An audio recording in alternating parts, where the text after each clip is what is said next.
today I'll be teaching you guys how to see. Right now I measured from here to here.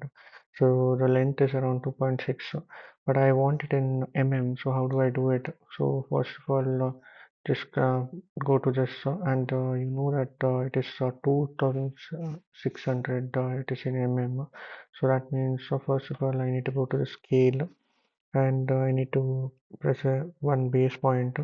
Then I need to give R command. So once R command is given, then what you do is from here to here it is 2.6, right?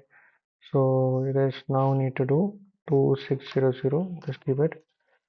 So let's see whether we got the same thing. Yeah, 2600. This is how it works. So if you have a doubt right now whether other things are right or not, so let's take an example from here to here. So let's see how much is it. It's 1136. And if you go to the normal one, yeah, from here to here, one, yeah, 1166. That is what we got. So accurately 1.2. That is how it works.